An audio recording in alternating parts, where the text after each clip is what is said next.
যারা আল্লাহর ডরে আল্লাহর ভয়ে রাতের বেলাতে হোক কিংবা দিনের বেলাতে হোক, যে সমস্ত মানুষেরা নর হোক কিংবা নারী হোক, জাহান্নামের কথা মনে পড়ে গেল, দোজখের কথা মনে পড়ে গেল, জাহান্নামের আগুনের কথা মনে পড়ে গেল, কবরের কথা মনে পড়ে গেল, আল্লাহ রাব্বুল আমিন কিয়ামতের দিন বিচার করবেন, মানুষের হিসাব নেবেন, আল্লাহ রাব্বুল আমিনের ডর ভিতরে গেড়ে গেল, ভয় ভিতরে গেল। আর ওই ডরের কারণে, ভয়ের কারণে ওরে সুবহানাল্লাহ, তার চোখের কোনা দিয়ে এক ফোঁটা পানি ঝরে গেল। আল্লাহর ডরে, আল্লাহর জাহান্নামের ডরে চোখ দিয়ে পানি ঝরে গেল। ওরে সুবহানাল্লাহ, কিয়ামতের দিন নবী বলেছেন, ওই উম্মতেরা, ওই সমস্ত নর নারীরা যারা আল্লাহর ডরে আল্লাহর ভয়ে যারা চোখ দিয়ে পানি ঝরায়, আল্লাহ রাব্বুল আমিন কিয়ামতের দিন আরশের তলাতে তাদেরকে জায়গা দান করবেন। নারে তাকবীর। আমরা কোনোদিন জীবনে কেঁদেছি ভাই? নবী বলেছেন, যখন তুমি দোয়া করবে আল্লাহর দরবারে, এমন ভাবে তুমি আল্লাহর দরবারে দোয়া করো যেন তোমার চোখ দিয়ে পানি ঝরে। পৃথিবীতে মুসলমান 3 ভাগ পৃথিবীকে করে 2 ভাগ পৃথিবীতে জল আছে, পানি আছে। আজকে দেখেন কত বড় বড় সমুদ্র। ওরে সুবহানাল্লাহ, 40-50 বছর বাদ এই যে দেখেন আপনার নেপালের যে ফাটক আছে, বাঁধ আছে, গেট আছে, 40 বছর পর গোটা 57 গেটকে খুলে দেওয়া হয়েছে। 40 বছরকার ভিতরে এত পানি ছাড়া হয়নি। আজকে দেখেন ভাগলপুর ডুবে গেল, আজকে বাংলাদেশ ডুবে গেল, আজকে অমুক জায়গায় ডুবে গেল, দেখছেন জলে। আল্লাহ রাসূল বলেছেন, উম্মত, জাহান্নামের ভিতরে গোটা পৃথিবীর পানিকে যদি তুমি নিয়ে যে ঢেলে দাও, জাহান্নামের আগুন কিন্তু নিভাবে না। নিভাবে? জাহান্নামের আগুন নিভাবে? এক ডল পানি যদি আপনি রেখে দেন, আখার ভিতরে আগুন নিমিয়ে যাবে। দমকল নিয়ে আসলেন, পানি দিলেন, নিমিয়ে গেল। কিন্তু মুসলমানের ওই আগুন জাহান্নামের ভিতরে আছে। গোটা পৃথিবীর পানিকে যদি নিয়ে যে জাহান্নামের ভিতরে ঢেলে দেন, জাহান্নামের আগুন নিভাবে না। আল্লাহ রাসূল বলেছেন, উম্মত রে, যদি তুমি ওই জাহান্নামের আগুনকে নিভাইতে চাও, তুমি যদি ওই জাহান্নামের আগুন থেকে বাঁচতে চাও, তাহলে তুমি একমাত্র আল্লাহর ভয় করো, একমাত্র আল্লাহকে দেখে ডরাও, এক আল্লাহকে দেখে ভয় করো। উঠতে আল্লাহকে ভয় করো, চলতে আল্লাহকে ভয় করো, কাজে আল্লাহকে ভয় করো, সোয়াতে আল্লাহকে ভয় করো, নামাজে আল্লাহকে ভয় করো, গুনাহ করতে গিয়ে আল্লাহকে ভয় করো। যে কোনো টাইমে তুমি আল্লাহকে দেখে ভয় করো, জাহান্নাম দেখে ভয় করো। আর এই ভয়ের কারণে যদি তোমার চোখ দিয়ে এক ফোঁটা পানি বের হয়ে যায়, এই এক ফোঁটা চোখের পানিতে তোমার জন্য আল্লাহ জাহান্নামকে আল্লাহ নিমিয়ে দিবেন। সুবহানাল্লাহ। তাহলে আল্লাহর ভয় কি জিনিস? একটা বুখারী শরীফের হাদিস আপনাদের সামনে তুলে রাখি। আল্লাহর নবী বলেছেন, এক জামানাতে একটা লোক ছিল, লোকটার কয়েকটা বেটা। হাদিস কিন্তু বুখারী শরীফের, ভালো করে শুনবেন। বেটা বেটিরাকে ওসিয়ত করি, বেটা রে, আমি মরে গেলে তোর ওই বহিনটাকে কিংবা অমুকটাকে 5000 টাকা দিয়ে দিস, 1 কাঠা জমি দিয়ে দিস, ওই মসজিদে 5000 টাকা দিয়ে দিস, 2000 দিয়ে দিস।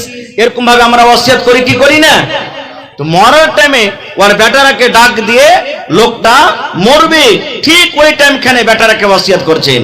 কি ওসিয়ত? লোকটা বেটারাকে বলছেন, ও আমার বেটারা, ছেলেরা, তোমরা শুনে নাও, আমি হয়তো মরে যাব, আর আমি বেশি দিন বাঁচবো না।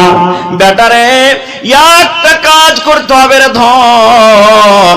আমি যখন মরে যাব, আমার যখন শ্বাসটা বন্ধ হয়ে যাবে, আমার শ্বাস বন্ধ হওয়ার পর খবরদার, খবরদার তোমরা আমাকে জমিনে দফন করিও না। মানুষ মরতে গেলে আমরা কোথায় দফন করি ভাই? কবরে, কবরস্থানে, নাকি? কিন্তু লোকটা বলছেন, বেটারে, আমার মায়েরা, খালারা শুনেন, লোকটা নিজের বেটারাকে ওয়াজ করছেন, বেটারে, আমি যখন মরে যাব, লাশটাকে খবরদার তোমরা জমিনে দফন করিও না। বেটারা বলছে, হাজি আব্বা, আপনার লাশটা যদি জমিনে দফন না করবো তো কি করব? বলছে, বেটারে, আমার লাশটাকে নিয়ে তোরা চলে যাবে ময়দানে, মাঠে কাঠ জমা করবি, লকড়ি জমা করবি, লকড়ি জমা করবি, বাঁশ জমা করবি, কাঠ জমা করবি, আর লকড়িতে আগুন ধরিয়ে দেবে। আগুন ধরিয়ে দেওয়ার পর আমার এই লাশটাকে তোরা জ্বালিয়ে দেবে, ছাই করে দেবে, পুড়িয়ে দেবে। ছাই করার পর এ বেটা ধনেরা তোমরা শোনো, আমার কিছু ছাই কটাকে নিয়ে কেউ বাতাসে ছিটিয়ে দেবে, কেউ জমিনে পুঁতে দেবে, আর কেউ কিছু ছাই নিয়ে তোরা সমুদ্রে নদীতে ভাসিয়ে দেবে। বেটারা বলছি আব্বা গো কেন এই কাজ করব? আপনার লাশটাকে কেন ভাসিয়ে দিব গো আব্বা? কেন এরকম কাজ করব? কেন আপনি জ্বালাইতে বলছেন? এবার ওই লোকটা বলছেন, বেটারে আমি জীবনে কোনোদিন ভালো কাজ করতে পারিনি রে ধন।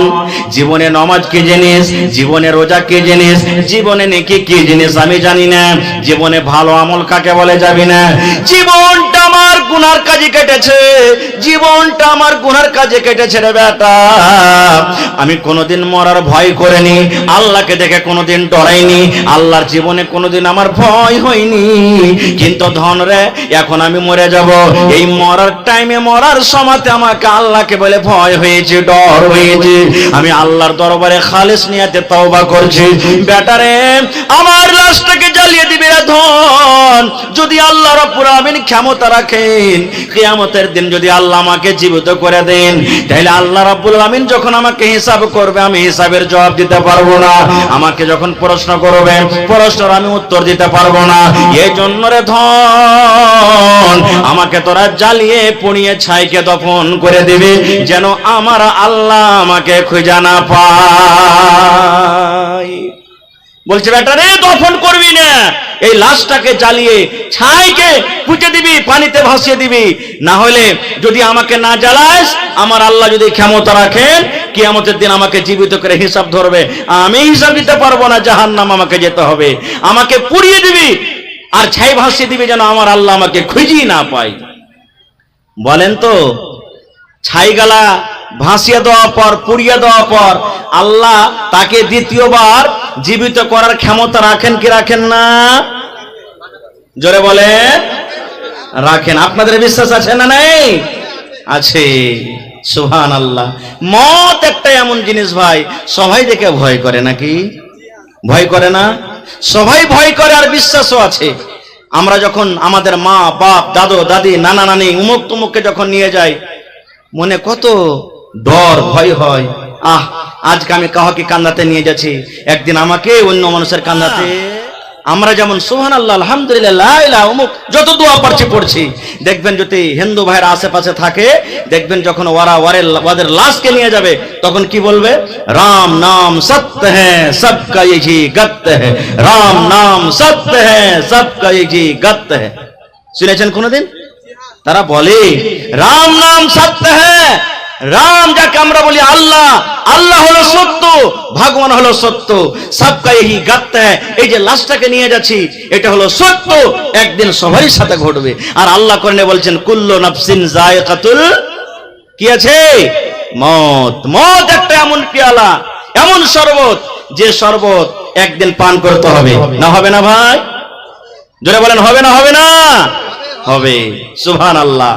ঠিক লোকটা মরে গেল, বাপ যে বলেছেন আমাকে জ্বালিয়ে দিবি, লাশটাকে নিয়ে মাঠে ময়দানে চলে গেল বেটারা। লোকড়ে জমা করা হলো, লোকড়ে জমা করার পর বাপকে জ্বালিয়ে দেওয়া হলো, লাশ পুড়ে ছাই হয়ে গেল। আব্বার কথা মতো একটা বেটা কিছু ছাইকে জমিনে দফন করে দিল, একটা বেটা হাওয়াতে এরকম ভাবে ছিটিয়ে দিল, আর একটা বেটা কিছু পানিতে ভাসিয়ে দিল। কেন করেছে কাজ? আদেশ করেছে যেন আমার আল্লাহ আমাকে জীবিত করতে না পারে। কিন্তু আল্লাহ রাব্বুল আলামিন কোরআনে বলেন ইন্নাল্লাহা আলা কুল্লি শাইইন কাদির। কি আল্লাহ তাকে জীবিত করার ক্ষমতা রাখে না? রাখেন। আল্লাহ যদি বলেন কোন, আল্লাহ খালি মুখ দিয়ে যদি বলে দেন কোন, মানে কোন বলার সাথে সাথে ফায়াকুন মানে হয়ে বসা আছে, হয়ে বসা আছে। কোন বলার সাথে সাথে হয়ে বসা আছে। আল্লাহ এত বড় দয়ালু ভাই, আমার ওদিকে আমি যাব না। ঠিক তার বেটারা বাতাসে পানিতে ভাসিয়ে এবার বাড়ির দিকে রওনা হয়েছে। বাড়ি এখনো পৌঁছেনি, আল্লাহ রাব্বুল আলামিন বাতাসকে অর্ডার করলেন, এ বাতাস শোন, এই পানি শোন, পানি রে তোকে আমি এই জন্য তৈরি করেছি রে, পানি সৃষ্টি করেছি যে তুই একটা জিনিসকে অন্য জায়গাতে ভাসিয়ে নিয়ে চলে যাবে, এটা তোর ক্ষমতা আছে, আমি তোকে এটা পাওয়ার দিয়েছি। এ জমিন শোন, তোর ভিতরে যখন কোনো জিনিস গাড়া হয়, দফন করা হয়, তুই ওকে কলিয়ে দিবে, সরিয়ে দিবে। কিন্তু রে শোন, পানি শোন, এই বাতাস শোন, আমি আল্লাহ রাব্বুল আলামিন অর্ডার করি এই লোকটার ছাই, এই যে তার ছেলেরা ছাইগুলাকে তোরকে ভিতরে ছেড়ে দিয়েছি, এই বাতাস শোন, এই মাটি শোন, এই পানি শোন, সমস্ত ছাইগুলাকে তোরা এক জায়গাতে জমা করে দে। আচ্ছা বলেন তো, মাটি, বাতাস, পানি আল্লাহর কথা শুনে? আচ্ছা আপনারা বলেন তো, কোন নবীকে আগুনে ফেলে দেওয়া হয়েছিল? হযরত ইব্রাহিম আলাইহিস সালামকে আগুনে ফেলে দিলেন। যখন আগুনে ফেলবেন, ওইটা আল্লাহর ফেরেশতারা আইসা ইব্রাহিম নবীকে বলছেন, ইব্রাহিম আপনি যদি একবার বলেন, এক ফুঙ্গে সমস্ত আগুনকে নিভিয়ে দেব। কিন্তু ইব্রাহিম নবী কি বলেছিলেন? রে ফেরেশতার দল, তোমাদের সাহায্যের আমার দরকার নয় রে, এই আগুন দেখে আমি ভয় করি না, ডরাই না, কারণ আল্লাহ রাব্বুল আমিন যদি আমাকে বাঁচাতে চাহেন, আল্লাহ রাব্বুল আমিন ডাইরেক্ট দেখছেন, আল্লাহ রাব্বুল আমিন আমাকে বাঁচিয়ে দিবেন। যেমন এই কথাটা বলা, আল্লাহ রাব্বুল আমিন এবার আগুনকে ডাক দিয়ে বলছেন, ইয়া নার, কি ডাক দিয়ে বলছে? ইয়া নার, নার মানে হলো আগুন, এ আগুন কুনি বারাদাও ওয়া সালামান আলা ইব্রাহিম, আগুন আমার ইব্রাহিমের উপরে তুমি ঠান্ডা হয়ে যাও, সালামতিওয়ালা হয়ে যাও। আগুন রে তুমি এত ঠান্ডা হয়ে যাও না যে আমার ইব্রাহিম ঠান্ডার কারণে যেন মরে না যায়, আর আগুন তুমি এত গরম হয়ে যাও না যে তোমার গরমের কারণে যেন পুড়ে না যায়। তুমি সালামতি হয়ে যাও যেন আমার ইব্রাহিম পোড়া দূরের তো না পড়ে। ইব্রাহিম নবী পুড়েছিলেন, জোরে বলেন পুড়েছিলেন। তাহলে আগুন কার কথা শুনলে? জোরে বলেন আল্লাহর কথা। আর আগুন তো আগুন দূরের কথা, সমুদ্রের মাছ পর্যন্ত আল্লাহর কথা শুনেছেন, শুনেনি? জোরে বলেন শুনেছে কে শুনেনি? কোন নবীকে মাছে গিলেছিল? ইউনূস নবীকে। মাছে তো গিলে নিলে ভাই, কিন্তু হজম করতে পারে না, মাছ এদিক ওদিক টাপিয়ে বেড়ায়। আর মাছের পেটের ভিতরে গিয়ে ইউনূস নবী একটাই দোয়া, লা ইলাহা ইল্লা আনতা সুবহানাক ইন্নী কুনতু মিনাজ জালিমিন। মুসিবতে পড়বেন এই দোয়াটা পড়বেন, পেরেশানিতে পড়ে গেছেন দোয়াটা পড়বেন, আল্লাহ মুসিবত আপনার দোয়া কবুল করবে, দূর করবে, মন হালকা হয়ে যাবে। লা ইলাহা ইল্লা আনতা সুবহানাক ইন্নী কুনতু মিনাজ জালিমিন, এই দোয়া পড়ছেন। মাছের পেটে থাকতে গেল, আল্লাহ জানেন কি জানেন না? জোরে বলেন জানছেন। এই দোয়া মুখ দিয়ে বের হয়, আরশ পর্যন্ত চলে গেল, আরশের চারিদিকে দোয়া ঘুরছে। আল্লাহ তাবারক ওয়া তাআলার আরশকে যে ফেরেশতারা উঠে আছেন, তারাও দেখছেন, শুনতে পেয়েছেন যে দুনিয়াতে কোন এমন মানুষ মুসিবতে আছে, আল্লাহ জি, যে এত কষ্টতে পেরেশানিতে আছে, আল্লাহ তোমাকে ডাকছে, তোমারই একমাত্র জিকির আজকার করছে, আল্লাহ তুমি তারপরে দয়া করো। ওরে সুবহানাল্লাহ। আল্লাহ রাব্বুল আলামিন মাছকে বলছেন, মাছ রে তোর পেটে এতদিন পর্যন্ত যা ছিল, যা গেছে রে মাছ, তুই হজম করে ফেলেছিস, কিন্তু মাছ রে শোন, তুই যাকে খেয়েছিস এটা হলো আমার একজন নবী, এটা হলো আমার একজন নবী। এই মাছ শোন, আমার এই নবীকে তুই হজম করতে পারবি না।